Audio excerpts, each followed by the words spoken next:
Yes. Okay, so what is SEND? SEND, as I said previously, is Special Educational Needs and Disabilities. And it's a condition that affects a young person, a child or a young person's ability to learn. It can sometimes affect their behavior, their ability to socialize, their ability to make friends, their understanding of the world in general. Children and young people with sense see the world differently from what your neurotypical, as they are called, people see the world. SEND can also affect physical ability. So it's not just about, for me, when I was way younger, SEND, I used to think of SEND as, or disabilities as something that affected people physically. But what we've learned now is that there are also some hidden disabilities where you can't physically see it when you look at the child or the young person or even the adult, but it affects their quality of life and how they interact with life. So a child or a young person with SEND will usually need extra or a different kind of support from what their peers or other children and young people their age will need for day-to-day life, whether it's at school or at home or just in doing life in general. Okay. So now going to the next slide, the SEND list or the SEND register. So there's every school would have a SEND register, whether a primary or secondary school or colleges. And this SEND register is a list of the children or young people in the school that receive extra support. Being on the SEND register, as I put here, and SEND in general does not mean something is wrong, because once we hear that there's a need to support our children, it just feels like something is wrong. And I remember back then for myself, I really panicked and I was really feeling bad, because no parent ever wants to hear that your child needs extra support. That's not what you dream of when you dream about having children. But sometimes some of our children, because their brains are wired differently, they see the world in a different way. And the way the educational system and the world is built to meet the need of like an average, a specific type of people, which excludes those whose interaction with the world might be a little bit different. And so that's why some reasonable adjustments will need to be made so that the children can, or the young people or people who have additional needs can be able to have their needs met. So there are two levels of support in schools. There's the SEND support, which includes the child being on the SEND register and the school providing the needs of the child.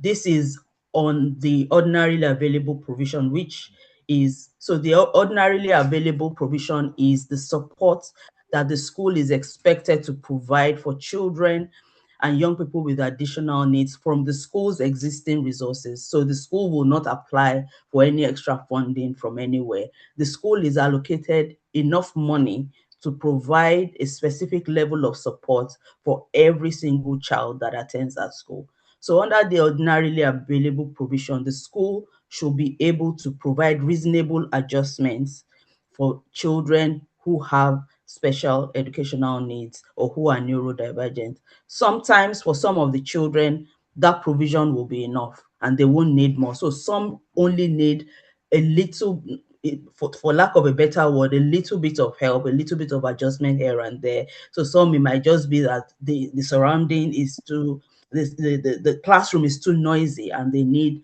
air defenders, and some need other little interventions that don't cost so much and are still within the ordinarily available provision. So the school is able to do that without applying for extra funding.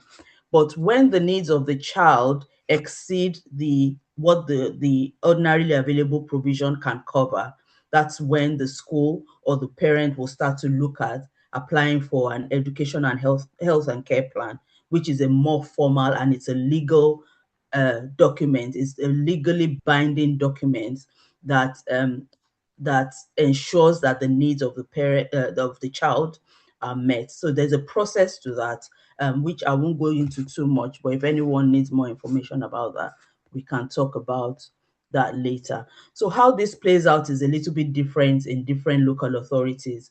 So it's a good idea for us to find out how it works, if this is applicable to our children, so that we'll know the process and how it goes. The best thing, if you think your child needs an EHCP, is to speak to the school Senko and start initiating the discussion about that. Okay, I hope this is making sense. Thank you. So next slide. So just going to what school must legally inform parents about. And I think this is like the real reason why this meeting has been put together, because of course, as Bimbo said earlier, there has been reports, and I have also heard from a few parents outside this community that sometimes some schools just go ahead and make these arrangements without making parents aware. And, that should not be the case. So under the SEND Code of Practice, the SEND Code of Practice is one of the documents that every parent, if your child has additional needs, you need to read it, so you know what is how things are supposed to be done in supporting your children. It's an official document that explains the legal duties of the school, of the local authority, of the health services in supporting the children and young people with SEND. And that can be found on if you type it in Google, it's on the gov.uk website. You'll find it on there. And it's quite a bulky document, but it's essential to read that. So under the SEND Code of Practice, a school must inform parents if their child or their young person is being identified as having special needs or needs any form of additional support. If the school is doing anything outside what they will normally do to support the child, the school has that responsibility to make the parents aware. They need to explain what the needs are. They need to explain what the support that they're putting in place for that child. They need to involve the parents also in all of the planning, all of the reviewing, because the plans need to be reviewed from time to time to see if it's working or not, or to see if things need to be changed. And also they need to arrange meetings and provide regular support, regular updates for the families. So it is not acceptable for parents to be left in the dark concerning the care of their children, whether in educational setting, in healthcare, in any respect. No professional should be involved with your child without your knowledge. That's not acceptable. But I do understand, that that's been happening. And, like as I said earlier, not just here, but also I've heard that it happens in different parents have reported this. So what is your right as a parent? Um, as a parent, you have the right to be fully involved in the decision about your child. As I said, no decision should be made about your child without your consent. You can refuse consent. You can say, if they come to you and they say, oh, this is what we've seen, and, we're thinking you should do this and that, you can say no. I mean, of course, you don't want to say no if your child needs help, but I'm just saying that as a parent, you have the right to say no and nobody will hold you to it. You have the right to refuse. I remember at the beginning of my daughter's, when we were supporting my daughter, at the beginning, because I didn't think there was anything wrong with that, I said no, leave us alone, and they left us alone. But then when somebody tells you something, you start to pay attention to it and say, is there something there? And then I started to, because she was my first child. I didn't see anything. I was just doing what I was meant to do. Even though she wasn't speaking, I didn't know that she was meant to be speaking by 2 and all of that. But what I'm trying to say is that as a parent, you can refuse, you can say no. or if they've put a plan in place for you and you think you know your like you are the professional in yeah, like you are the most qualified professional in the life of your child. You know your child more than anybody in the world. So they might be putting things in place and you're thinking, I know the child that I have. I don't know if this will work. So you can say no, or you can say, can we review this? So I'm just saying that to say that you have the right. You don't have to say yes just because it's a professional that said it, or because school have said it, or you can say no. You can ask to review. You can ask questions. If you are not clear, you can ask, say, explain this to me. What's the effect of this? Or say that we'll try this, and in the next 3 months we'll come back and review it. So all of that is within your power as a parent, and you can challenge decisions that you don't agree with very much. So the way to challenge is to speak to the class teacher, especially for children who are still in primary school. Most times you see the class teacher is, in primary school, you still get to see them at the beginning or at the end of the day. So you can start that conversation with the class teacher, which will then get passed to the Senko, and if needed, to the head teacher. Usually is the Senko that kind of puts together all the plans. And if you want to challenge, and if you want to complain, or whatever that is, that goes to the Senko. I always advise parents that whenever you have interaction about your child, especially when it's not just an informal, quick, sometimes it's just that, like, you're talking about lunch, or you're talking about, oh, this morning he woke up and I gave him paracetamol because I thought, not like that. But if you are talking about things that relate to your child's day-to-day care in the school and support, it's always advisable to follow up with an email. Let there be something written. You need a trail, because sometime in the future you might need to refer to that. And many times it's like your word against the other person's words. And sometimes you're thinking, I'm sure I heard that that was what you said, but because you don't have any evidence, it might be difficult to refer back to what's been said. So always, so if you, for instance, have a conversation with the Senko or the class teacher about your child's support in school, you can go back home and say, thank you for meeting with me earlier. From my understanding, this and this and this is what we talked about. And we agreed that maybe in 3 months' time, we'll come back and review all of those plans. So you can do that's always, always advisable. Please, I know sometimes there's no time.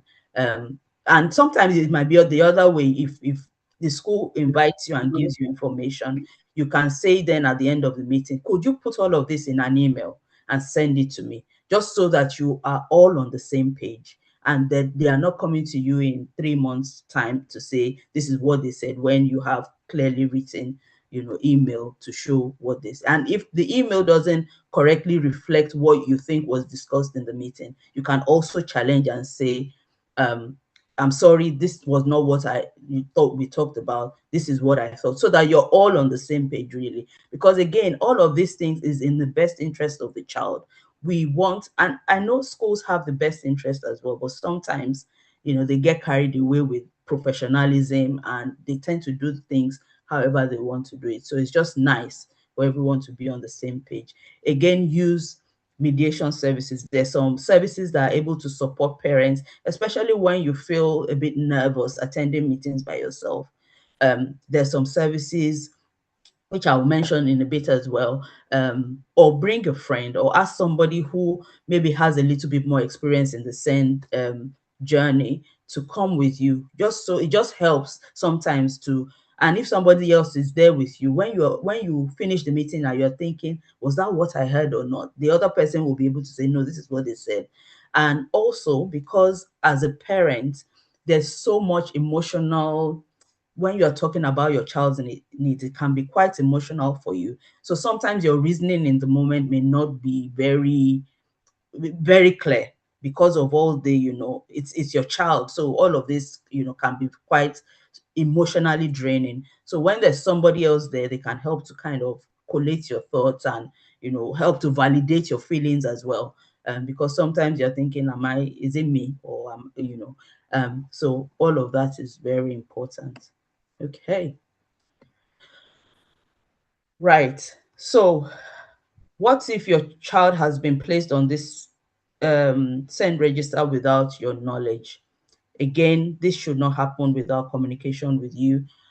The first step to take is be calm. I know it can be annoying and you want to go there all guns blazing, but please don't go there all guns blazing. I know that, you know, as parents, especially if your child has needs, we're always in that. Most times there's always, it feels like there's always something you're fighting for. But I also believe that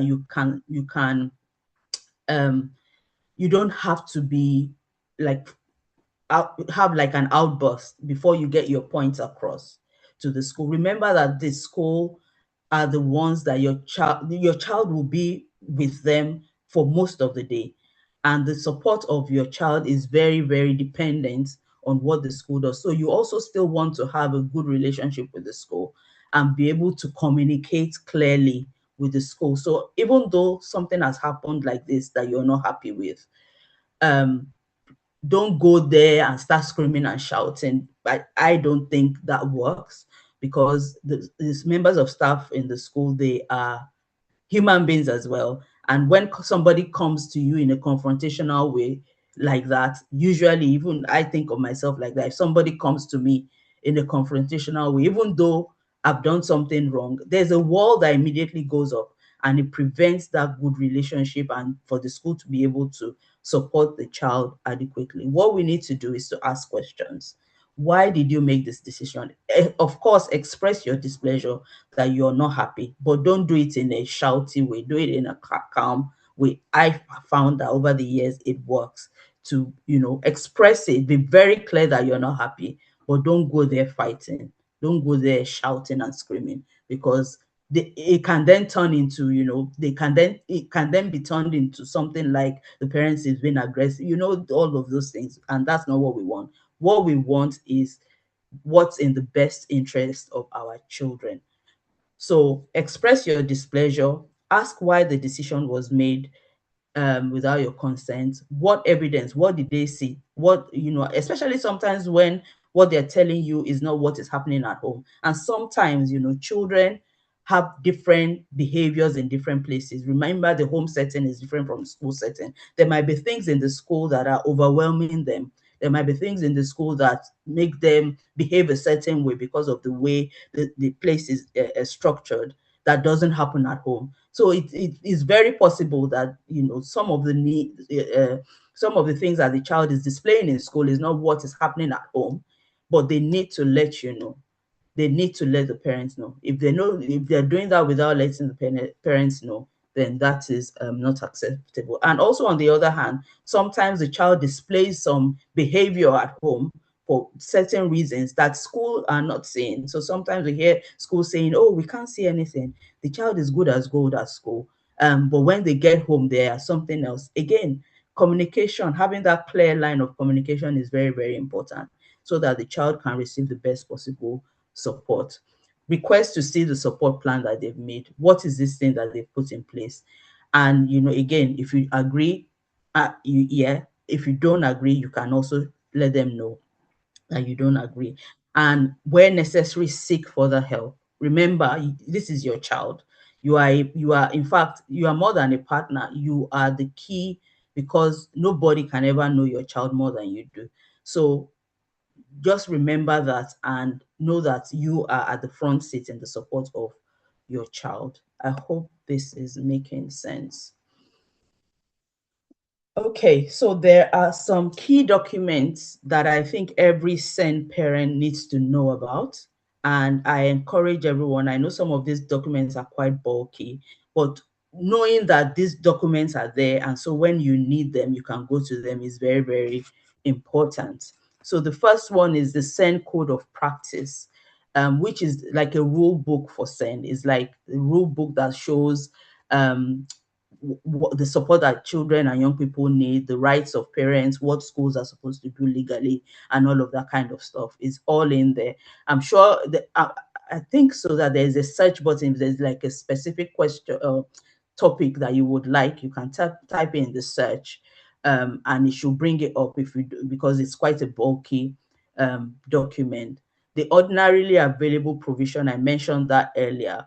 It outlines the support that school needs to provide within the funding that the school has without applying for separate funding. So sometimes when schools say, oh, we can't do this, within the ordinarily available provision, there's so much they can do, to be honest. There's so much adjustment that they can make, things that they can buy within the ordinarily available provision. And when it's outside that ordinarily available provision, that's when they apply for EHCP. So if they're saying, oh, we can't meet a need, the question you should ask is that you are aware of the ordinarily available provision.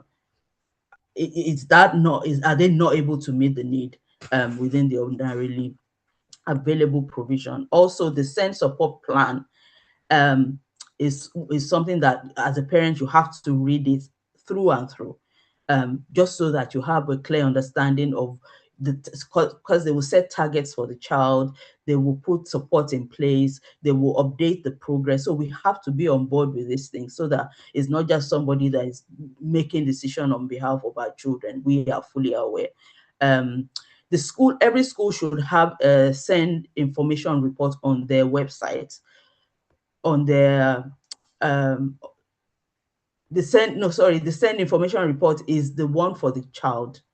So there should be a report that they write from time to time. I don't know, maybe at the end of the time, at the end of the year.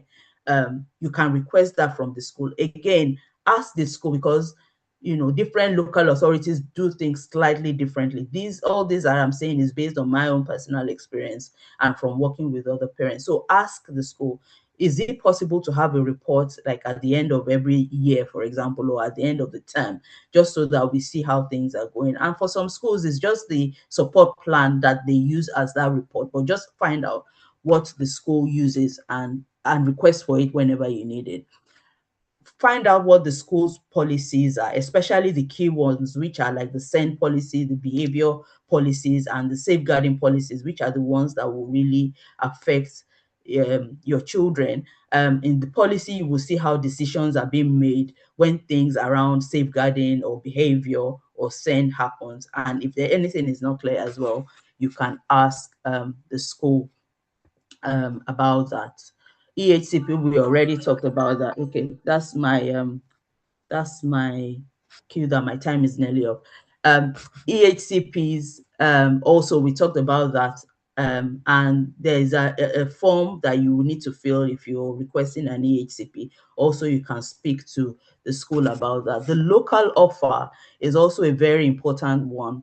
It's an online directory. Every local authority would have an online directory which contains the services that support families with SEND. They have health, care, education services that cover even after school clubs, swimming, dentists, everything is on there, should be on there, should I say. So you can go on there if you're requiring particular support for your child, especially outside of school. You can go there and type in maybe swimming for a child with SEND under 5, for example, and it should bring up those information. And usually on the website, if you can't find what you're looking for, there's a form that you can fill and say, I was looking for this information, because the keywords sometimes might not bring up the right information. So you can type that in, and somebody should be able to, again, this is from what happens, here, and from my own experience, somebody will reach out to you and give you that information. Or if they haven't got it, they will say they haven't got it. Be very familiar with all the professional reports from your child's school. If they send a report, please make sure you read it through.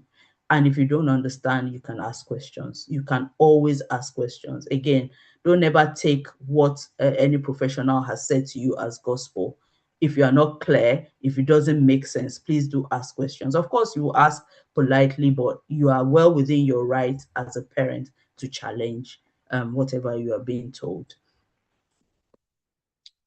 So here are some practical steps for us as parents to get the best support for our children. Remember, this is we are at the front row of this. It's not the job of the school. I always say to parents whenever I'm talking about support for children that no matter how much your school supports your child. No matter if the school has the best intentions or the best facilities, everything they're doing in that school amounts to 20% of the support of that child. In my opinion, this is not from any professional or anything. In my opinion, the other 80% is from home. The other 80% is from the consistency of how you support your child from home, how you interact with the school, what you do, how proactive you are as a parent, going like a few steps ahead, getting to know your child, knowing their triggers, all of these things, it's on the parent. It's a full-time job.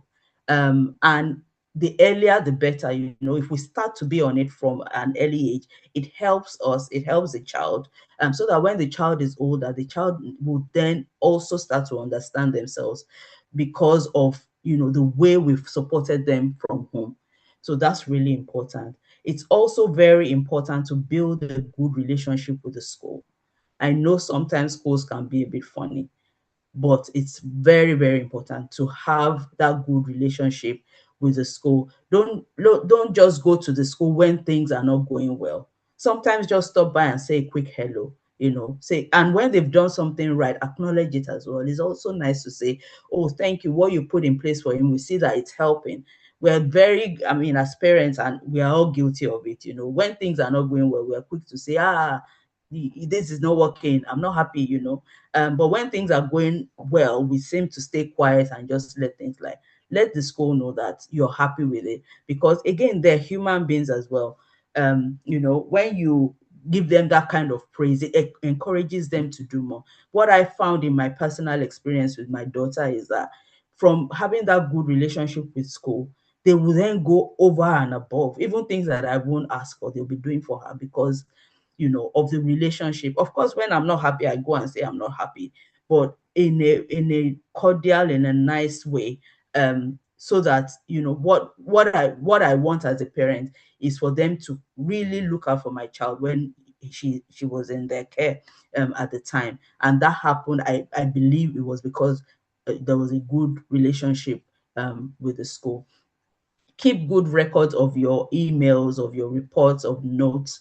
As I said earlier, it's very important to have a trail of conversation with the school, or with any professionals that is supporting your child. Make sure you have that record, because someday you might need to refer to it, and it would be nice to have it written. That way, nobody can say, no, this was not what happened, and all of that kind of stuff. As much as possible, attend all the meetings about your child's care. I know we're busy. I know there's so much going on. I know there are financial demands, but this is important. This is the life and the future of the child rests on our involvement in their care. The school, they can at best, like I said earlier, their best is up to 20%. Our involvement counts for the rest of it. And so we have to make that time to be there, to attend all the meetings. Share information with the school about your child, how they are at home, what they like to do, what they don't like, things, if they don't like noise, let the school know. Don't let it get to a point where the child starts to struggle because of it. And then they ask you and you're like, oh yeah, I remember that, if, we try and share as much with school as possible so they are aware of the child's challenges, aware of cultural needs as well. We all have different cultural needs.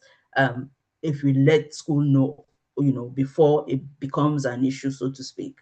And also, don't be afraid to ask questions. There is no such thing as a silly question. If it has come to your mind, it is a very valid question. So please go and ask. And if you need to ask the second and the third time, please do. Because again, this is your child and you need clarity about supporting their needs. I'm nearly done. One or two more slides and then we'll be done. I hope this is helping somebody. So in terms of support services, again, this journey is not to be done alone. It is not to be done alone. There are so many services available in the local, every local authority would have like a specific, like all these ones on the screen, the senders, the parent carer forum, they will all have it. Let us tap into these resources and get support. it is difficult to do this by ourselves. It is draining. I don't know about anyone else, and parents of children with additional needs may be able to relate. For me, there was a lot of guilt. There was a lot of shame for me at the beginning, where I was thinking, what did I do? I must have done something wrong, because how is it that this child is is broken? She wasn't broken, but again, that was what I thought at the time. But what has really helped me is interact, especially having a support group. When Moriah Family Support Group started, I started because not because I knew anything, not because I had the information, but because I was in desperate need of support. And I started to meet other parents who were in desperate need of support. And then I thought, can we all just come together and just be that shoulder for one another, so that when we need to cry, we'll cry together. When we celebrate and we say, oh, my child tried pasta yesterday for the first time. When I say that to a parent who has a child with SEND, you get me straight away, because sometimes it can be quite a hard task getting children to try different food and all of that kind of stuff. So it's very important to get support. I cannot overemphasize that, and I cannot tell you enough how that has really, really helped. This community that you have is amazing. Tap into the support. It's very rare to find community like this. I'm telling you, it's very, very rare. So this Nigerians in Plymouth community, please don't take it for granted. And if you put your, requests of need and, topics that you would like to talk about, I'm sure the leaders of the group will put that together. It's very, very important. And learning from one another, there's nothing like it. There's nothing like it. So the local offer directory, I spoke about that earlier. Please go through it and have a look at the information that is on there. The parent carer forum, every local authority would have a parent carer forum. The government funds the parent carer forum to look after parents of children and young people with additional needs. I work for the parent carer forum in my city, and that's what we're there for. So look for who they are, where you can access them. Some are mostly online, some have a physical base, and go to them for support. That's what they're there for. They're paid to do this, to support you, to support your family. The support is for the parent, it's not for the child. But there are other support services around the city also, which is for the children, and you can also tap into that. So before I round up, I just want to kind of give like a encouragement to parents like me who have children with additional needs. It's such an interesting journey that nothing ever prepares you for it. Like I said earlier, when my daughter was 3 and we started on this journey, it was not something I expected myself. And there has been so much within that time and now that she's 18. So much that we've had to go through. I remember there was a time that I was living and drowning in my own tears, just because it just felt like a lot. But I just want to encourage you, no matter what stage you are. For some of us, we've been able to get support quickly, and our children are beginning to thrive. For some of us, it's a bit more of a struggle, even for us to accept this. And sometimes it's almost like a thing of shame, where you look at other children the same age as your child and you're almost wanting to hide your own child. Again, because sometimes even people that are supposed to be close to you are saying things that just hurt you, or almost degrading for your child. Whatever stage you are on this journey, whatever it is, however it is you're finding your way, just know that you are not alone, and don't ever feel alone. Tap into the blessing of having a community. It may feel confusing, it may feel overwhelming, it may feel like you're doing everything but you don't seem to find a way forward. It's a learning and a growing journey. As time goes on, things will become clearer. As time goes on, and with the right support, your child will thrive. Your child will succeed. Your child will beat your expectation. That's what I am experiencing now. Like, there are some things, even from some of the reports for my daughter when she was young, um, that they were saying, oh, she will not be able to do this and she will not be able to do that. But now I'm just looking back and I'm thinking, look at her now. Of course, she still has some needs and we're still supporting her, but she's come such a long way. She's come such a long way. And I believe for all our children, with the right support from us, from the professionals that are supporting them, they will thrive. So let's just keep at it. You are your child's greatest advocate. You are your child's voice. You are their safe space. So you need that inner strength to be able to support them, because their future really, really depends on how much you are involved in their care, and in their lives. So keep going. And yeah, you will look back in many years. I'm sure now if you look back a few years, you see there's a bit of progress here and there. When you look back many more years later, there will be even more progress. So yeah, that's it from me. Thank you so much for listening. Um, I don't know if there are any questions from Thank you anyone. so much for that Of insightful. sharing. Okay, it's so much loaded. Like even within that small time, I was just jotting down all the things, all the Wow. things you've been saying, some things I know before, yeah. Thank you so much for sharing your wealth of experience, for sharing about your daughter and the journey from that state till now. I'm sure that there'll be a lot of parents that are learning also from you. I have a few questions that I've Yeah. put together, yes, to ask you. Um, Thank you for saying we should always follow up school with emails. I tell parents a lot, Mm, you know, yeah. but where we are coming from, Africa, a lot of people don't always do that. So when Mm, people come to me, I tell them follow up with emails. Even if you yeah. have a conversation with the school, Yeah. go back and say sequence to what Yeah. we discussed in the afternoon, blah blah blah. Write it and Mm, send it to the school. With that, you're also on top of the game. yeah. And if there is anything you miss out, the school can always Yeah. come back to you. Now, I have a question on children that are new in the country, because I've Mm, also seen a whole lot, mm, especially in this our Plymouth. So in many African culture, children are expected to adjust and be strong. mm, People think that when you migrate from a country, it's only adults that go through a lot. yeah. It's only adults that is traumatized. It's only Mm, adult that is yeah. depressed. It's only adult that is that want to pay school fees. It's only Mm, adult that want to have bills and all that. We don't look at these children. yeah. You move from Nigeria, you move down to the UK. You think your children will just go into the system like that, adapt, and they will Mm, be okay. So parents don't think children have a need in that aspect. That's yeah. number. Number two, some schools too do not think that children Yeah. have an issue. So Mm, there was a parent I supported last year. The child just came into the UK and he was just always running everywhere in the school. He's mm, just running. He doesn't sit in class. He wants to just run. And the school does not see that too. mm, Like they don't see it like this. Okay, the school see it as a need. Now, my question is, how can parents start to understand when a child genuinely needs send support? mm, How, at what point will parents start to understand that, please? mm.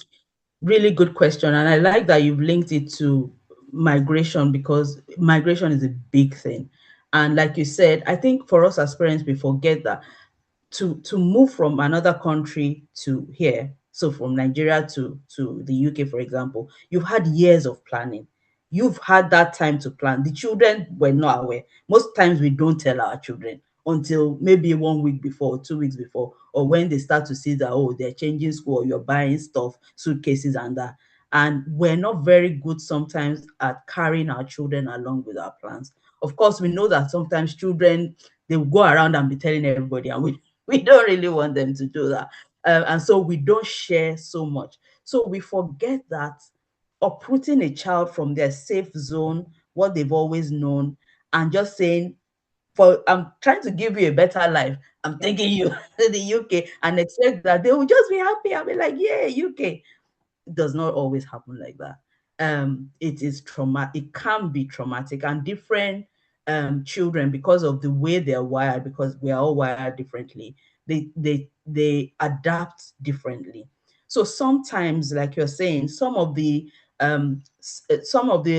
things that school might be seeing might be because it might be more trauma informed than send. So it's just important for us to be able to unpick that and consider that when we're making all the decisions. Because the symptoms are very similar. They might be not settling. And whereas that in Nigeria, for example, they were not like that. So if a child is exhibiting a new behavior that they never used to, that could be linked to, the trauma, the change of environment, the change in lifestyle, and all of the things that we think are nice, but to the child, coming from your massive house in Nigeria to a small, all of these things, it brings a big change. So how to identify whether it's send or not is, first of all, try and unpick the reason. And if it is a child that can express themselves, speak to them in the way that you can get information out of them. How are you feeling about this move? What do you like? What do you not like? Because that way you can begin to unpick and find, get to the bottom. In your school, for example, maybe there's something that triggers their senses. Maybe the lighting is not very good in their new school, and so it unsettles them and makes them behave a certain way. So I think, trying to identify the specific need rather than looking at it as a send need. Look at each behavior and try and unpick the reason behind that behavior. That might take time, but I think, because rather than looking at it as one big send event, like this child, definitely all of these things point to send. Unpick each one. Is it that they don't sit still? Is it that they're always covering their ears and they never used to do that before? And for some, maybe they were doing it a little bit before, but not so much. And then when they got here, it became more. So, just each child will be very different. I think on a case-by-case basis, unpick each behavior rather than the whole thing, because that will help get to the bottom of the reason. Yeah. Thank you. Yeah, you also talked about funding that is available for this support. Yeah. For many of us that don't have recourse to public fund, Yeah. I hope it is okay. Is it public fund? Can we Mm. have the school if it was public fund, so that we just play safe about it? So anything that relates to your child's education, care, and plan is the government's responsibility. It's not public fund. It's not like benefits. So things like benefits are like, you means tested, they're public fund. But anything that relates to your child's education, anything that relates to your child's care and your child's health, is not public fund. So it's not classified under that recourse. So if your child needs an EHCP, for example, whether you have recourse to public fund or not. When we got my daughter's EHCP, we didn't have recourse to public fund at the time. At the beginning of the journey, when she was being supported at school and they were buying things and employing professionals, we didn't have recourse to public fund.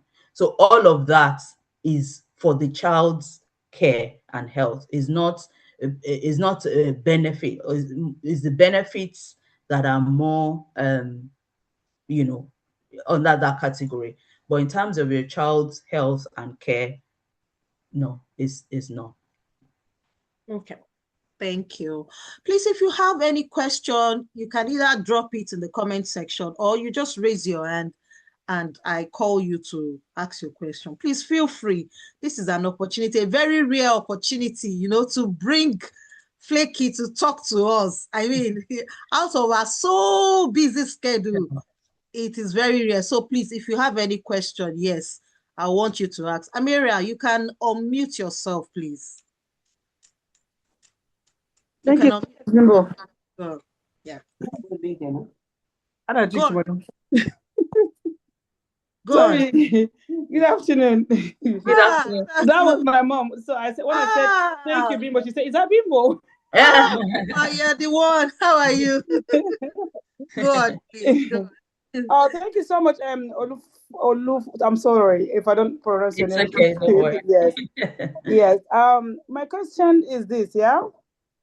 What's the difference between send and people's premium? Because I know both have funding, Yeah. but so parents don't know the difference. That's my first question. And my second question is, um, when your child was growing up, the Yeah. school noticed that there was issue, yeah. Yeah. But what a situation whereby the parents noticed there's an issue with the child, and they went to school. They told the school, and the school said, "No, there's no any issue with this child." Yeah. While you, as a parent, you know there is issue. Yeah. So what do you do? Thank you. Okay. So I'll answer the second one first. And yes, sometimes I think I mentioned that a little bit in my talk, where sometimes this it can be the other way around. So sometimes school will see a need and the parents will not see a need, or sometimes the parents will see a need and the school will not see a need. So it's, and I know sometimes some schools can put their foot down and say no. They can be quite rigid, if you like. And this is where you may need to involve other agencies, like Sendias, for example. Sendias, they are an impartial service that support parents with school placements, with getting needs, the needs of their children met in their schools and all of that. So if this has happened, you've had a conversation with the school, and they're still not listening, this is where you need to speak, or get help from other places, get help from other um, agencies, especially Sendias, the Parent Carer Forum. Some support groups also go to school to support parents to meet with the school to have this discussion. Again, there are also some other services peculiar to different local authorities, which who may be able to support as well. So yes, it might be, if you've tried all of that, you've tried having the conversation, and you're still not making a headway, then you might need to involve other agencies to help. And you might sometimes, in very rare cases, if it's in the best interest of the child, move the child school. Again, it's on a case by case basis, because although school is not meant to refuse help, I find that schools that, when you force them to give the help, they don't put in their best, in my own opinion. So again, you have to look at the whole situation, and see what will work best for your family. And with the pupil premium, is not something I'm 100% familiar with, but I know that it is additional government funding um, for disadvantaged families. So it's not necessarily sent. It is, from my understanding, and again, please bear with me because it's not something I'm very, very familiar with. So it's not only send. So I know that sometimes it can be for, families are going through one thing or another. I think there's also one that is for families whose maybe their parents are in the Navy and things like that. So it covers, it's not just for send. It's not just for send, in my opinion. It can include send, because I know that I think I've heard that some parents of children with send also have pupil premium. Um, and I think pupil premium is recourse to public fund. I need to check that. I'll check that, so I'm not giving you the wrong information, and send it to Abimbola, to send it to you. I don't want to give you wrong information, but I know that is also like a pot of funding that the government provides for some disadvantaged pupils, and that disadvantage can mean it's quite broad. So yeah, I'll stop there because it's not something I know very much about, so I won't want to give you wrong information, but I can find out more and send that to you. But thank you for your question. Yeah. Thank you. Thank you, Falake. So, another question I wrote down here is if I think my child is not receiving enough support from the school, um, what is the next level I can escalate it to? Is it the question you just answered now? Does it look like that? No, it's quite different. So the other question is, if you're seeing signs and the school is not, yeah, And school is yeah, not sending. So yeah, this one, I think my child is not getting enough support enough, from the school. Is there another level that I can escalate it to? yeah. I think the first thing is to, of course, start with the conversation with the school and let them know that this is what you think, that the child needs more, but they're not getting more. You're welcome, Amira. That yeah, they're not getting the support that you think that they need. If school is being adamant, some so if you go to the school send policy, you can have a look and see if there's anything in there that will guide you for that specific school. Sometimes you can speak to the school governors. So there's always a school governor that is in, like the send governor. You can speak to the send governor and say this is what your needs are. If you're still not making a headway, you can then go to the parent carer forum. The Parent Carer Forum is commissioned by the government to support parents with any area of need. If they can't support you themselves, they will signpost you to the right services. So I think it's very, very key for parents of children with additional needs to have a good relationship with their local parent carer forum. Because if they don't know the answers to the question, and because different areas are a little bit different in the way they do things, so Plymouth may be slightly different from Portsmouth. So I can't say, I can say do it a certain way that might be peculiar to Portsmouth, but your local parent carer forum will know who to speak to, how to go about it, the best way to do it, as best as it works for your own local authority. So yes, speak Okay. to your parent carer forum. Parent carer forum, how do we get it? Is it on our local website? It should be on the local offer. So it should, let me see if I can find it. It should be on the local offer, which I don't know what's your council called. What's our council call? Mama, what's our council call? You're the one that can tell us. Amera. So I'm seeing Plymouth Parent Carer Voice, which sounds like what it will be.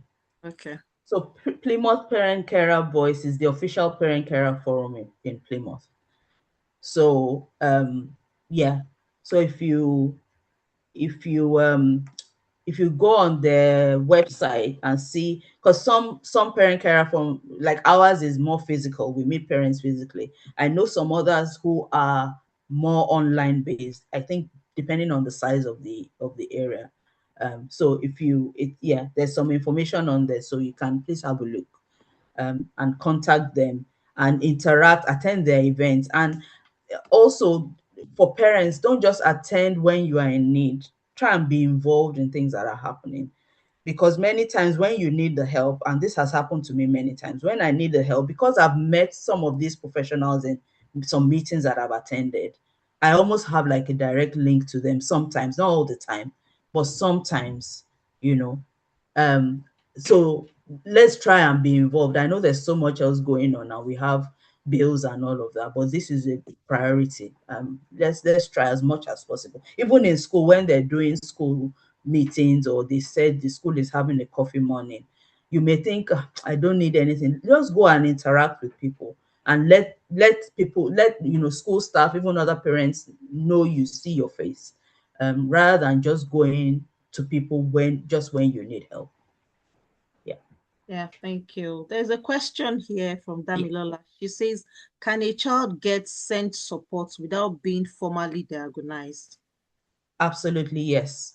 So that's the first step. And if you remember in the slide, I was talking about the ordinarily available provision. So what it is that for every child in the school setting, there is a certain amount of money that the government has allocated for that child's care, for their education. And within that pot of funding, a lot of children don't need as much as that pot of funding. Within that pot of funding, there are so many reasonable adjustments that can be made for the child if they have needs without a diagnosis. So it is when the child has exhausted that need, that the school will exhausted that pot of money, that the school may start to push for a diagnosis. Depending on the level of need of the child, some children don't need diagnosis, they just need the right support, and that right support can be provided based on what's available um, within the ordinarily available provision. The child can go forward to apply for an EHCP without a diagnosis. You don't need a diagnosis to apply for EHCP. EHCP is a needs, is the needs of the child. So if the needs of the child is beyond what the ordinarily available provision can meet, then that's when the school will sometimes say, oh, they've exhausted this pot of money, but the child needs more. We're going to put him forward for an EHCP. And that's when you apply. But in terms of diagnosis, you don't need a formal diagnosis. You should not. I should say that you should not, because I know sometimes some schools will say, oh, they're not diagnosed and so will not be able to do this. That should not be the case. It should be based on need. I hope that answers the question. Yeah, thank you. It does. It does. Thank you. Do we have any other question?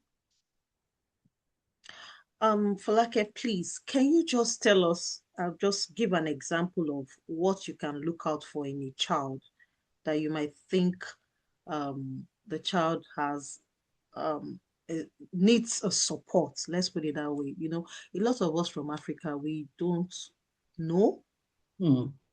or we don't want to admit it, or we Yeah. just say, oh, God forbid. Yeah. Anytime you hear anything about send, oh, God forbid, it's not my child, it's not my child. Meanwhile, the child might actually need some kind of Yeah. support. So can you just give an example of things people can see that can make them to say, oh, maybe this child need send support? Yeah, so you're so right. And again, I was sharing about my own experience where they said they were telling me stuff. I was like, no, there's nothing wrong, because for me, I didn't see anything out of the ordinary. But there's some areas that we can pay attention to in again, for every child this will be different. But we have to look at the things around their speech, for example. If their speech and language is beyond speaking, because some children can speak, but their use of words is not in terms of their age group, the way they use the language. Or for example, some children, they can, you say, oh, but she says ABC to Z, and she can, recite all of these things. But when it comes to interaction and communication, they don't interact well. For example, you as their mom, you can speak to them and they will understand, because they know you, like you know how to speak to them. Somebody random comes to talk to them and they're just looking, because the person is not speaking in the way that they're familiar with. And it feels like, why are you not responding? Or maybe she's shy, or maybe she's, those are I'm not saying that's necessarily the case, but those are things that we need to unpick to see, okay, maybe the child is shy, or maybe the child does not understand what the person is saying. And if the child is struggling to understand, that means there's a need there. And it's all about meeting the need. It's not about labeling or saying, oh, now there's something wrong. It's about noticing that there is something that needs to be addressed, and then putting things in place to address that need. And children will need different levels of support in that regard. Some will just need at home, having the right materials at home, books, or different things at home, depending on the level of need. And some others will need much more intervention, like from the speech and language therapist and all of that. The energy levels, some children, they are just up and about, just like some children cannot sit still for any reason. Like, and that it's not that they're being naughty, so to speak. You will know that it's outside their control. They just, they will just be moving. They will just, it's again something to look at, that why is it, why is this happening? We're not jumping into conclusion, but we're noticing this, and then we're asking questions. We're paying attention. Sometimes we're paying attention to triggers, we're paying attention to times of the day. It might be a certain time of the day.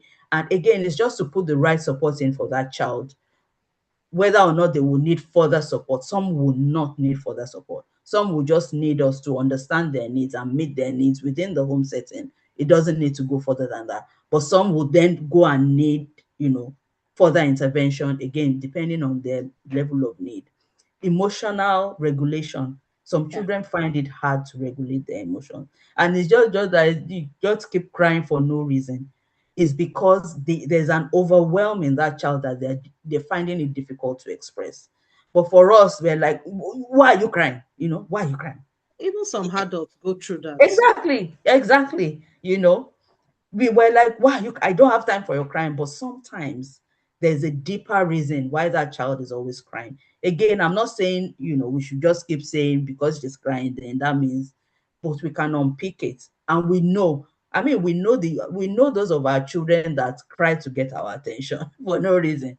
And we know the ones that it's a struggle. You will know that this child is soft. Like, this is beyond, but we need to pay attention to that so that we can pick all of those things. So there are different things, motor skills, the sensory needs. Some people, as soon as you leave the house, they're like this, because there's some sounds that they're hearing that you can't hear it, but because of how sensitive they're here, so just paying attention to how they are, identifying the need, and then putting strategies in place, even from the home. Not necessarily, it doesn't have to become, an application for anything, because sometimes it's just reasonable adjustment. And sometimes as the children grow older, they start to have a better awareness of the world, and I don't want to say grow out of it, but you know what I mean. They have a better understanding of how to manage themselves. And then sometimes, some might need further support. But I would just say in a nutshell is paying attention to their needs. Cognitive is another thing. When your child is not doing well in school and you are like, they're teaching you why how we call Olodo. Sometimes it's not that. Sometimes they're struggling. They can't, the way they're teaching them in school, or the way the educational system works does not work for some of these children. So what can we do? Because every child can learn. I believe every child, there's no child that can't learn, but children learn in different ways. And so if the way they are being taught is not the way they learn, they won't learn. So how can they learn? What can we put in place to help them learn? So it's so broad. It's so broad, but it's just paying attention to Mention, things that we are seeing, noticing, and then unpicking and trying to get to the bottom of it. Yeah. yeah. Yeah, thank you. Like you said, sometimes the children have dual character. Yeah. They Mm. act some in school, they act some at home, they act some among Yeah. their peers. So Yeah. it's just for parents to be able to, to understand and put all these things together. If a Yeah. child is struggling with friendship in school, most of our children, immigrant children, they struggle Yeah. with friendship. Mm. They struggle when they get to a school to make a Yeah. friend, then to retain the friend. I have one in my house now. Yeah. She's still struggling on it. In Yeah. fact, she had a friend, they were very close, they fell out, and because of that, she wants to leave the school. Is Mm. that deep Yeah. for her? Do Yeah. you think that children that are like that, do you think is there something to look out for? Is there a kind of support to give Yeah. them? Yeah, friendship is a big topic, especially in send, not just send in general for young people. And of course, it's a challenge. I also, one of mine is my daughter, the one who, so my two daughters, they're like polar opposites. One has almost no friends. One has like a million friends. So for my daughter who has send, she for the longest time she did not have any friends.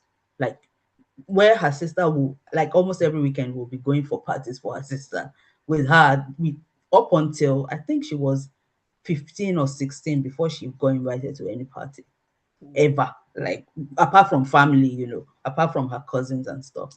So it's a difficult thing, but I think what we then did, because it's really heartbreaking, and especially when she comes, when they come and talk to you about it, you feel so bad. What we started to help her with is trying to find other places where she can build friendship networks outside the school, attending clubs, attending activities outside of school, so that at least she has friends, even if they might not be at the school for the moment. She has friends, and also she can, because they learn those interaction skills from interacting. So if there's nobody to interact with, how will they learn the skills? So it's finding other opportunities where they can interact. If they have cousins, try and organize time. I know we're so busy, but try and organize things that will make it possible for them to interact with other children. Also asking them what do they think it is, if there's a struggle, so that can be identified if there's a specific need in that area. So for example, some children are a little bit, like, in terms of their emotion, they get I don't want to say touchy, but you know what I mean. Like, things get to them really quickly. they can't take their eyes off stuff. They take things very personally. Yeah. So if that's the case, it's helping them to unpick that and say, it's not everything you take personally. Sometimes somebody says something innocently, they don't mean it. I'm not saying don't challenge that, but don't always, because I've had that happen before where she was just taking everything personally because somebody said this because they don't like me and because and then they won't have any friends. It's helping them to unpick and helping them to understand. Of course, them standing for themselves, but not always um taking things to heart. Some things they're not that deep. And sometimes something like one day my daughter came and told me something about a person, and I was like, did she come to you? That did she touch you and say you? No, the person was just doing their own thing, but then she felt. Dictator. So the way each child perceives things that happen around them is different. It's helping them unpick that and identifying again where the area of need is so that that can be addressed. But I think if they're struggling with friendships in school, let's find other avenues of friendship. What the school did for my daughter, I think what also helped her at a point was that they buddied her up with somebody. That really helped. They Yeah. put her with and the girl was so lovely, and it really helped build her confidence. So maybe that's something that you can have a discussion with school, if that is something they can do, buddy her up with somebody that is, their personalities match.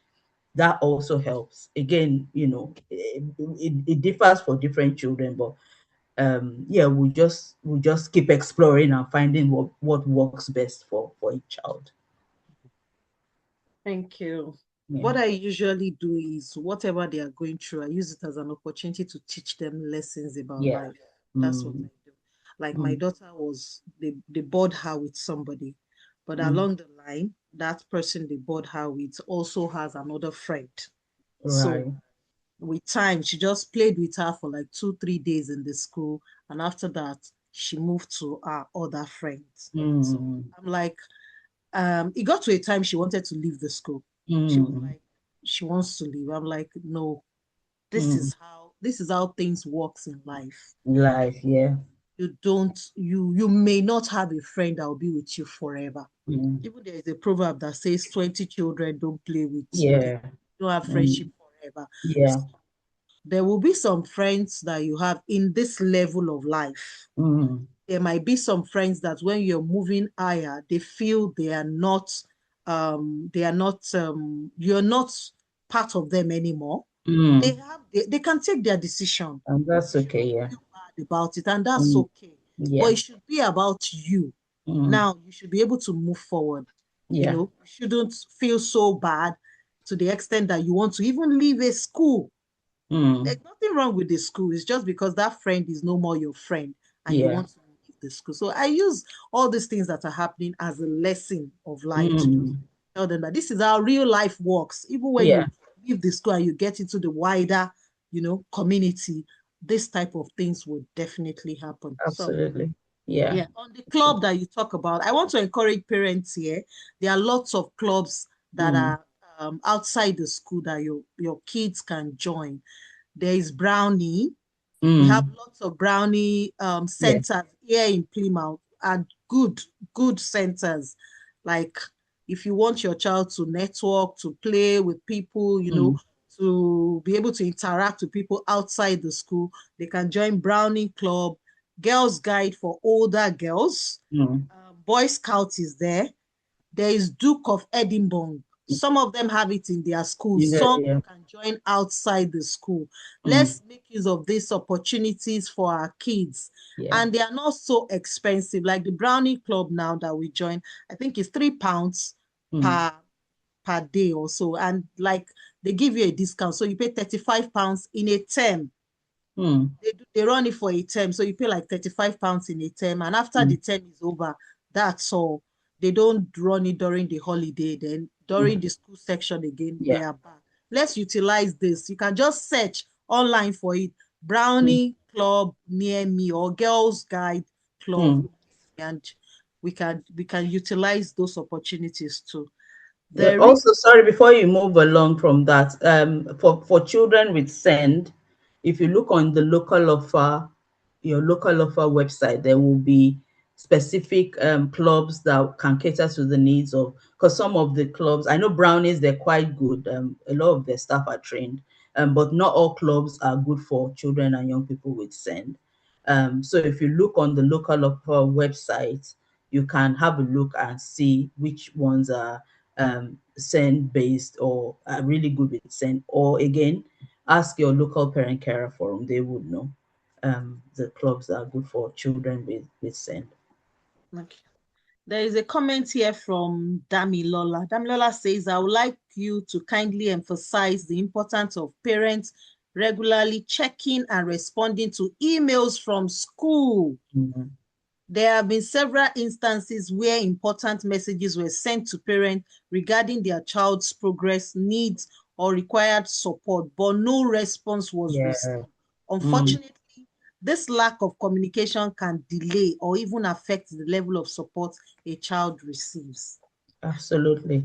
Absolutely. I mean, you said it all there. It's very, very important. Like I said when I was speaking earlier, you are the your involvement in your child's care counts for 80%, in my opinion, of your child's care.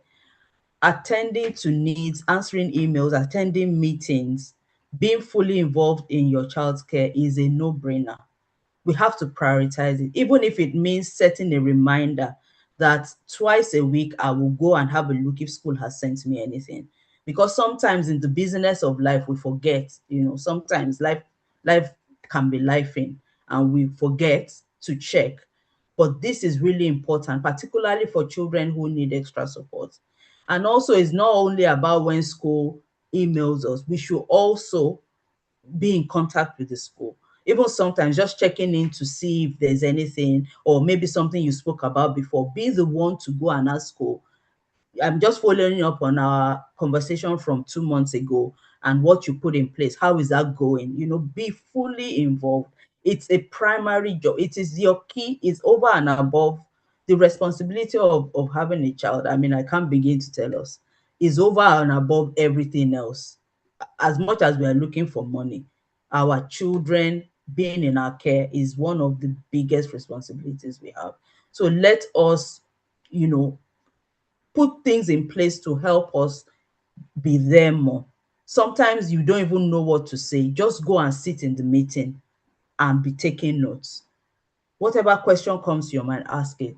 Respond to your emails. Interact with the school when there's no need, when there's no struggle, like you don't need help. You just want to interact with the school. It's all for the sake of your children. Again, this cannot be overemphasized. Lack of communication. That's why sometimes maybe some schools will just go ahead, which they shouldn't really, but they will just go ahead and be doing things. And especially when the child is giving them, putting them on their toes, they just say, let's just put these things in place because the parents are not responding. That should not be happening. So if there's anything that we can do to help ourselves, set reminders, whatever it is, let's be fully involved. Let's know or be reminded that this is our primary responsibility. More than the school. It's not the school's responsibility to ensure the success of our children. It's ours more than anyone else's. Thank you, Folake. Thank you for that. A question I have here, if I reject the first offer for support for my child from the school, and I later see the need in later years, where do I start from? Yeah, so in terms of support for your child in the school setting, if it's a primary school, I'll start speaking to the class teacher because we have this, like for primary school, you have like almost every day as you're dropping off your child, you're seeing the class teacher. And that will most likely get passed on to the Senko. It doesn't matter that you didn't see it at the beginning. Again, this happened to me as well, where they said, oh, we've seen this and we want to put her forward. I was like, no, don't put her forward because there was nothing wrong. But then I started to see that there was a need and I went back and said, okay, and I've now seen that there is a need. Where do we start? And they will talk you through the process. But again, as it is with anything else, if you're struggling to access the help, always remember that the Parent Carer Forum is there. That's what they're paid for. That's why the government has commissioned them to help and support. But in terms of having those conversations, in primary school, start with the class teacher, and then of course it will move forward to the senko, and then hopefully it should be a smooth, especially because they've noticed it before, so it's something they already know. So it should usually, in that case, if the request is coming from school, it should usually be plain sailing when you go back and say, yes, now I'm ready to accept the help. And don't feel bad for saying no, because you can only do as much as your awareness at the time. And as you become more aware, you open up to receiving more help. Early intervention is key. I have to say that if there's anything that you've noticed, the earlier the better. The earlier you get help for that child, the better chance they have at thriving. So yeah, I'll add that as well. Thank you. Thank you so much for this, Folake. I'd like to also find out, have you dealt with something about bullying in schools before? How do you think parents should go about it? Because this is the trend you now see now.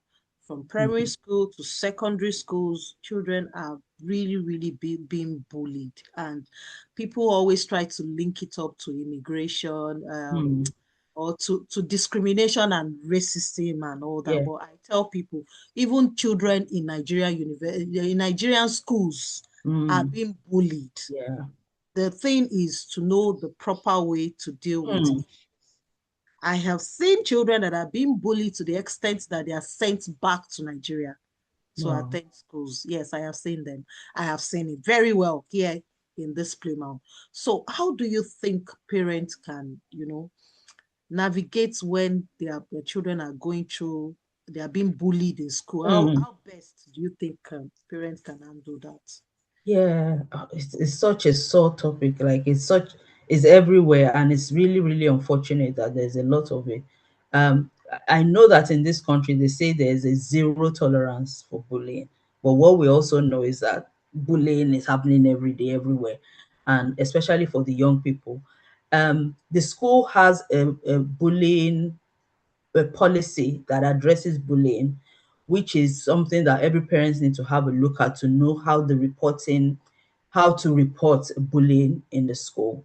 I know that when I was a school governor, when parents struggled to get the right support from the school, because the school is supposed to deal with it and put a stop to it. I've seen situations where it has been stopped. I've also seen situations where the school didn't do much. You can take it forward to the school governors. The school governors have a duty to prevent that bullying. If the school is an academy, so if it's not a government school, if it belongs to a trust, if the governors are not doing anything, then you can escalate it to the trust. You can go to the trust and say, this is what you've done. Again, don't let's forget that everything we've done, we have email trail of all that we've been doing, so that when we get to the right authorities, we'll be like, this is all that we've done, this is all the replies I've got, I still haven't got any help. Escalate it to the trust, and they should be able to. In most cases, they are. Sometimes some schools are just really horrible, to be honest with you, and sometimes I've seen families change their children's school. If you need to change your child's school for their own mental well-being, I know sometimes convenience and nearness to the home and ability for them to travel to school and all of that affects our decision. But bullying is a bad experience for anyone, and you don't want a child to constantly be experiencing that.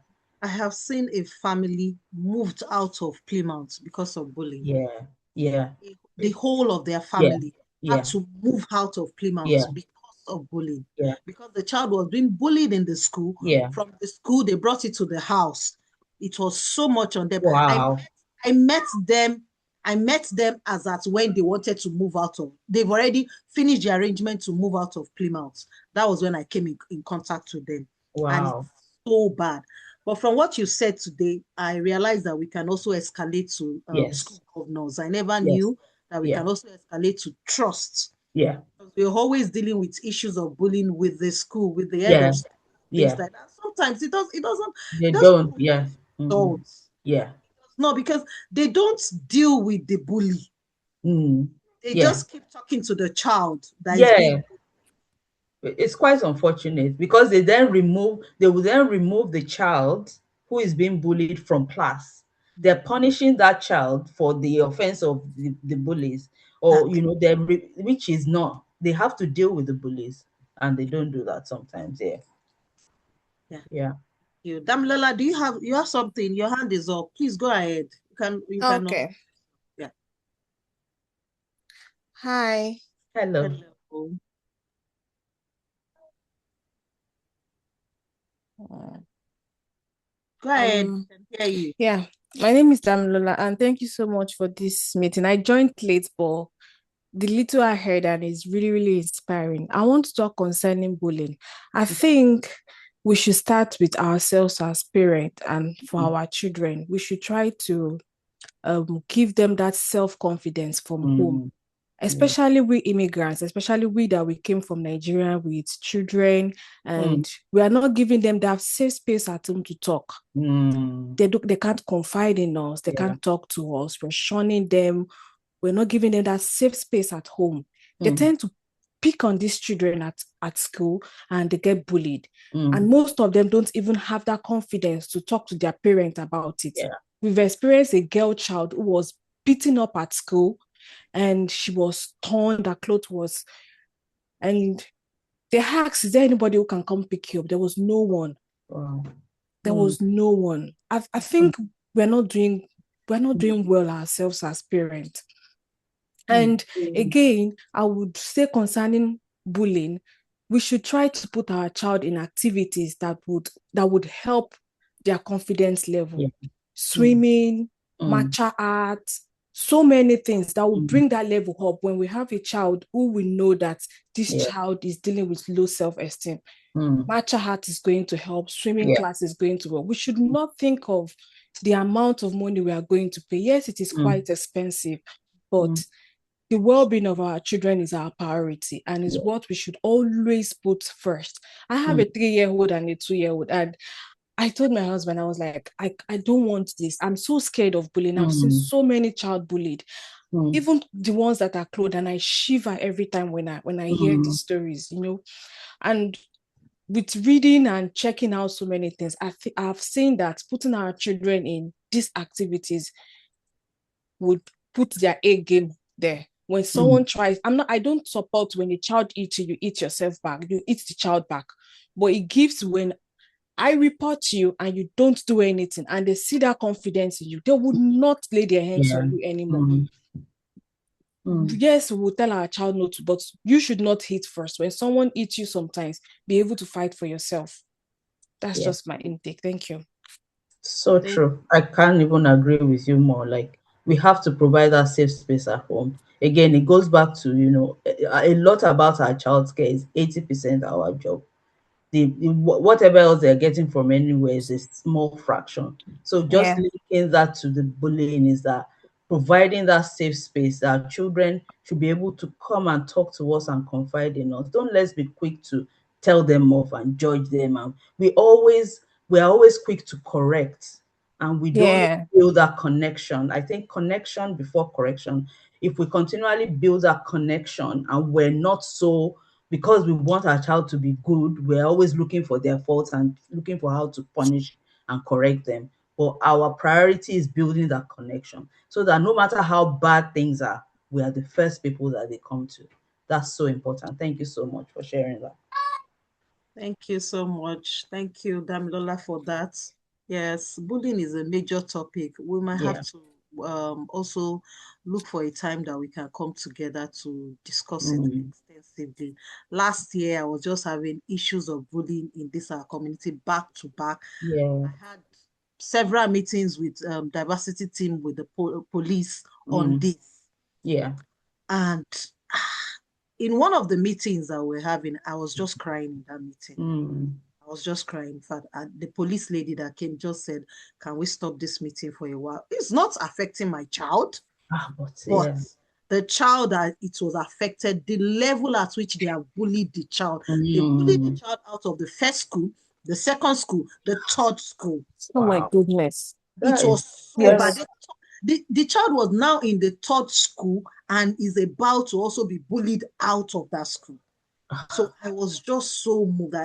I was the one that involved the police, but I couldn't hold it. I just started crying in that meeting because I feel so bad. Anyways, as I'm speaking to you now, the child is on his way back to Nigeria. Oh It's wow.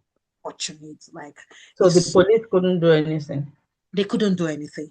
Oh They my couldn't do goodness. no. Let me be fair. Let me retrace what I said. Not that they couldn't do anything.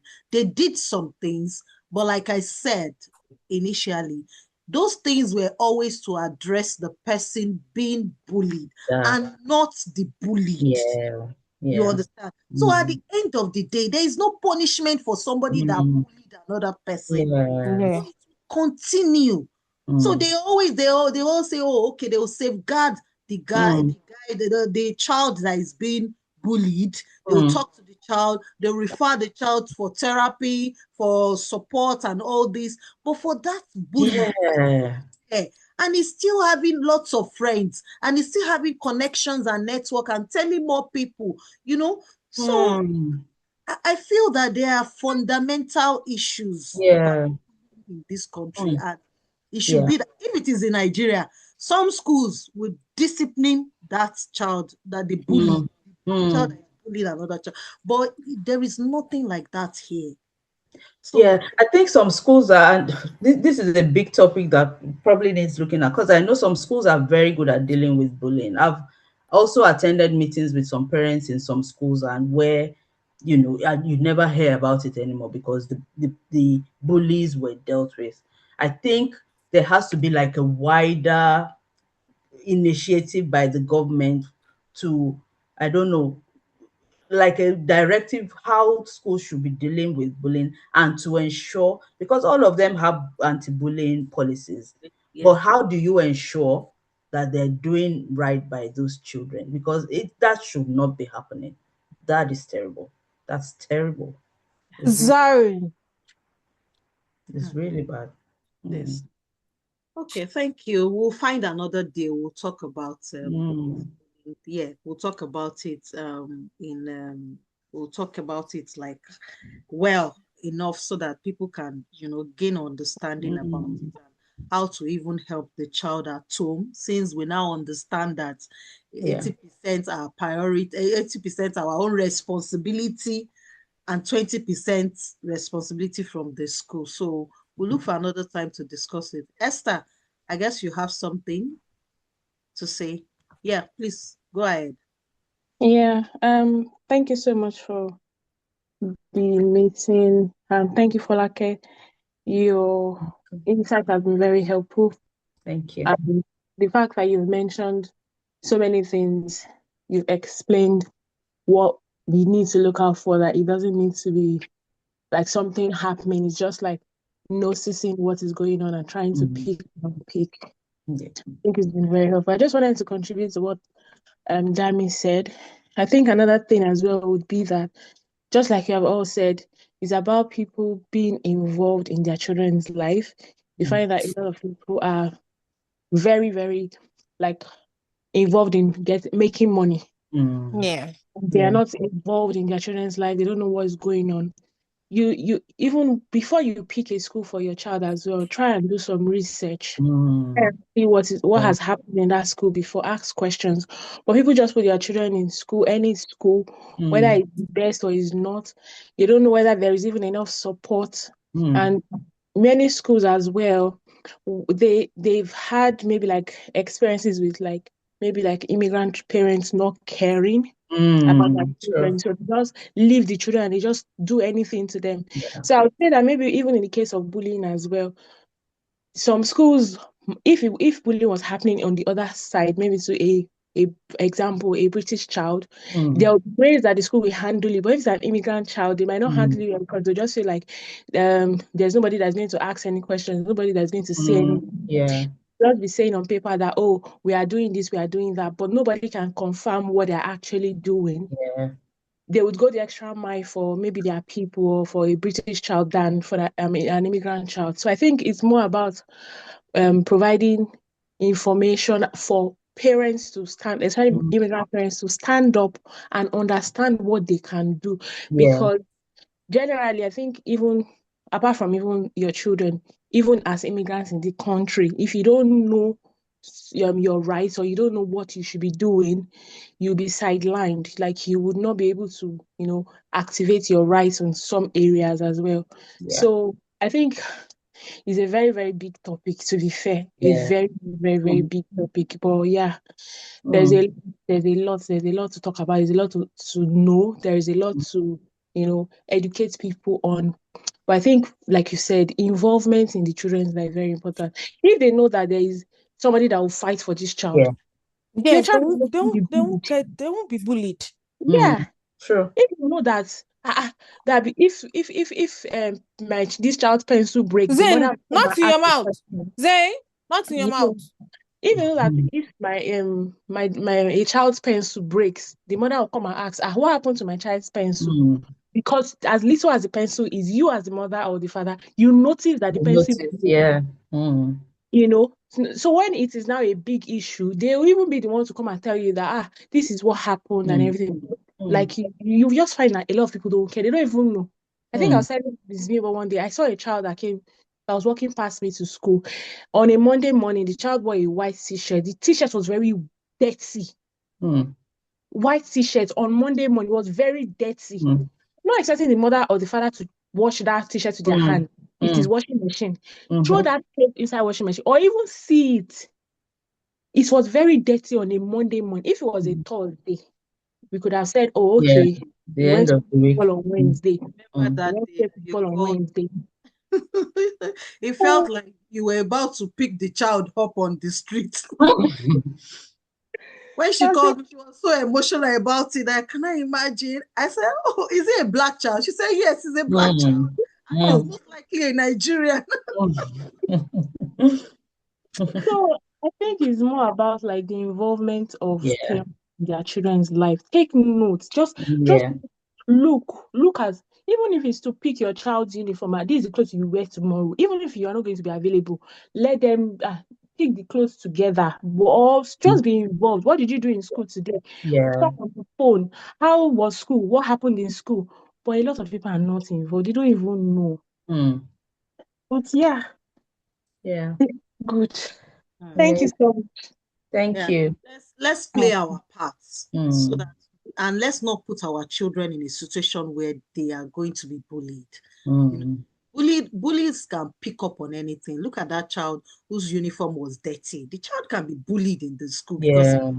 Mm. let's just do our own part so Mm. that, Yeah. yeah, even when we do our parts, bullies are just terrible. Yeah. Some will just want to just bring down anybody around them.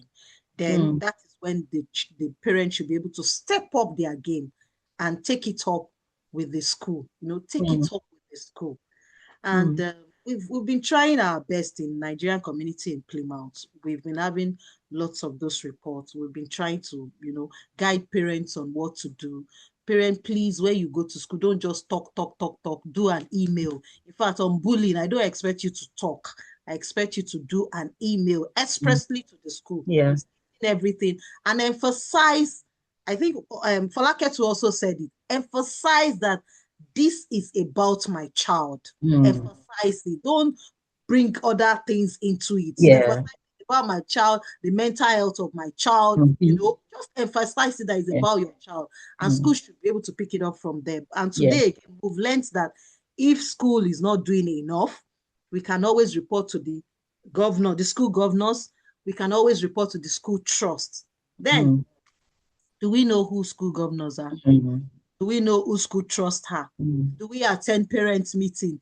Do we Mm. attend, do you go to school when other kids they are having, when kids are having presentations in school, Mhm. they Mhm. invite parents. Do you go to your children's school? No, you don't go there as an immigrant parent. How do you want to integrate? How do you Yeah. want to know what is happening? When they ask for volunteers in your children's school, Mm. oh, we are looking for volunteer parents. We are going to the library today. You just escort us to the library. Do you volunteer? Mm. No. Some of you will even be on holiday. Will still be sleeping at home. Mm. All those things. Yeah. This is Like I tell people, you are not here to stay for 2 months and go back. You are here to stay, like stay. Mm.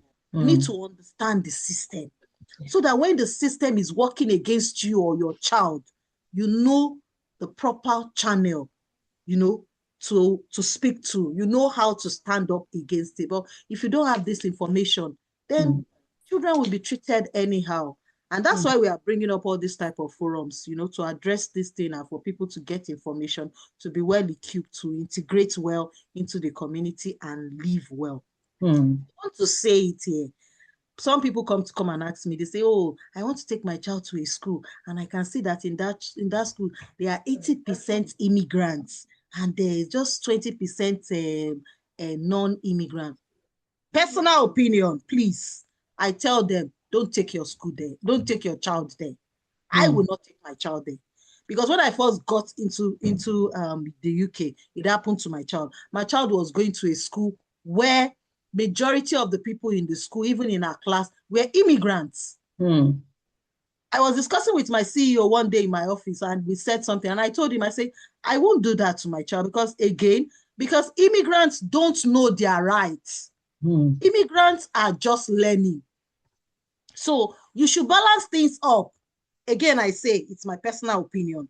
Your child should go to a school where you have immigrants and where you have Britons, indigenous. Things should be balanced. You should not start looking for an environment where they are purely immigrants and you say Mm. that is where your child will thrive well and you want to put your child there. There are still dangers Mm. of that too. So when you want to take your child to a school, like Damia said, like Esther said, ask questions. Go to the school, stay in front of the school one day, watch as how people are going in. You see somebody, ask them questions about that school. Go online, type. On Facebook, you will see a lot of even indigenes. They will tell you, they will write about the school. They'll say it's a Mm. terrible school, is this, is that. Despite that, the school have Ofsted. Mm. Despite that, the Ofsted of that school is good Yes. or Yeah. whatever Mm. rating. But you will see, go to Facebook page, just put Mm. there anonymously that I Mm. want to take my child to so school. Mm. You will see people come and tell you about that school, and you can Mm. make an informed decision so that Yeah. your child will not be broken when you take Mm. your child to a school. Your child will not be Mm. broken and dealt with. There are some things that happen to a child. It will take them into their adulthood. Mm. Yeah. It will mess them up and take them into their adulthood if not properly handled. And for parents to handle that, information is important. That is why we are using this forum to, push out as much information as possible. Mm. Folake, thank you so So much. thank you for having me. Thank you. I hope there is no other question. Any last question, please? Anybody?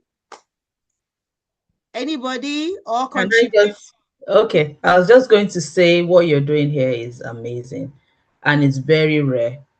It's not in a lot of places that you'll find a community like this dedicated to supporting families and ensuring that everyone thrives in this new community that we've all found ourselves. So well done to you and your team for what you're doing. And parents, please make the most of this. It's very rare to have a community like this anywhere in the UK. I know that for sure. Well done. Well done. Thank you. Thank you so much. Okay, if we don't have any other question, I will once again have to say a very big thank you to you for Folake. Thank you, and thank you. Yeah, And okay. I hope when we have another topic and we see that it is your area, we can always bring you, to talk to us about it. I really do I'll be appreciate more it. than happy to come back. Okay, and thank you for the work you're doing with your support group. Thank you. I hope one day I'll see you and give you a very big hug. Yes, we need to make that happen. All right. And for everyone that joined in today, I hope we've been able to, get some insight into one or two things. If you have any question, we are always here. Nigerian community in Plymouth, we are here. Most people have my phone numbers, and you can always reach out to me if there is any issue. Please don't just handle things alone. There are lots of, from what Folake has said today, you can see that there are lots of support groups that we don't even know about. But if you talk to one person can know about it and, refer you and things like that. So please, let's always come out to say there is no big deal. I don't know. There is no secret. How do I put it? Yeah. Nothing that you are going through that somebody has not gone through. True. From housing to, to children, there is nothing that you're going through that somebody hasn't gone through. Like Folake now, Folake has been in the UK for more than 10 years, right? Yeah, nearly 20 now, yeah. Yeah, she has been in the UK. So there are things that they will have gone through that you're just coming up. You can just leverage on people's experience and you don't have to go through it.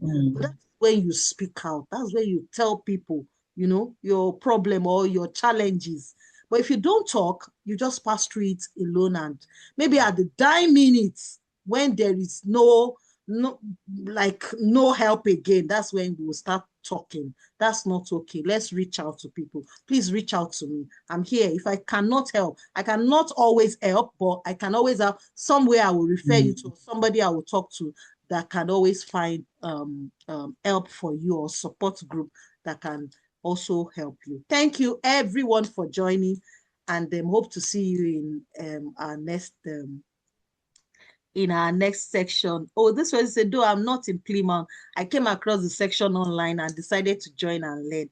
Well done. Would love to join your future section if I hear about it. Okay, thank you so much, everyone, and enjoy the rest of your weekend. Thank you. Thank you, everyone. Bye. Bye.